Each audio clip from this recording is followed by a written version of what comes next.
Alrighty, kiddos. Today we're going to talk about text features and text structures. We kind of wrapped up this video of Malala today, so we're going to dive into some more nonfiction readings. We wanted to give you a little preview of things to look for as you're reading nonfiction. So, some examples of some text features. I know from social studies you should have a little bit of background knowledge about this, but some things to look for especially are images. Images are great because they can convey things that the text really can't, like emotions, what something really looks like, stuff like that. It's sometimes images can be the most powerful thing in a text because it really shows the reader what life is really like. Other things like graphics or infographics or charts, any of those things, they just give helpful information that may not fit in the text.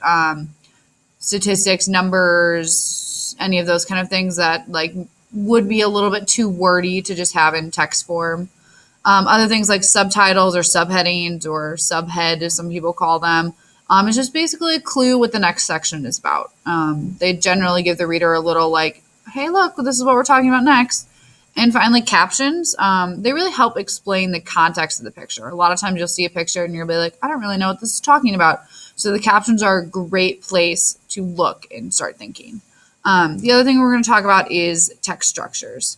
There's about 5 text structures that are pretty common, and we'll kind of go through a little bit of them and the examples.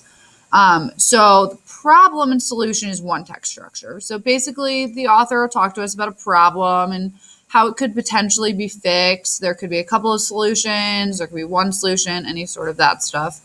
Real life example could be like advertisements for products. So have you seen those commercials where they're telling you to take pain medicine? The problem is that you're in pain. Solution could be Tylenol or ibuprofen or something. So that's problem and solution. The next one is a cause and effect type of text structure. So the author describes something that's happened and they talk about the effects of it. So if you kind of think about Malala, at first she was talking about the Taliban moved in and here was the effect on society.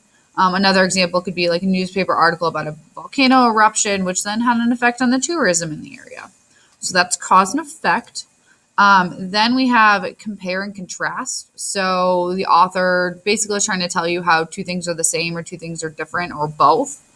An example could be someone is comparing generic products to name brand products. So if you've seen at Walmart, they have things like the Great Value stuff versus name brand butter or something like that. So that's compare and contrast. It's just giving you a little info about both sides and comparing two things. Then there's the description or list. It's really common, but it can be really tricky to distinguish because it just throws a lot of information at the reader or it lists a bunch of facts about something. It's really kind of up to you as the reader to think what is important about this. A real life example could be like a coach really thinking about what cleats and maybe sending a letter to parents about what cleats those kids should buy. So that's description and list. The final one is time, order, sequence. So the texts are written in a timeline format or written in an order or chronologically, if you know, kind of in order how things happen.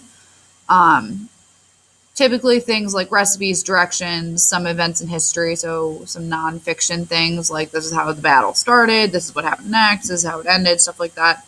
That's all that time, order, and sequence. So those are the 5 text structures. But here's a note, a small note. Sometimes it's really not easy to distinguish what type of text structure it is. It could be a description list. Maybe it's just talking about crocodiles. But then they could have an entire chapter comparing and contrasting alligators and crocodiles. So just be careful as you are reading to think about what is the main text structure? Is it time and sequence? Is it comparing and contrasting? Any of those things. So that's a little bit about text structures. Tomorrow you're going to be reading an article about Malala. You'll be answering some questions about her and stuff like that. You're also going to be writing your claims about Malala. So keep in mind all of this. Don't forget to do your recap tonight. So please don't forget to do your recap tonight, or send me an email with the answer to the recap. So Have a great night.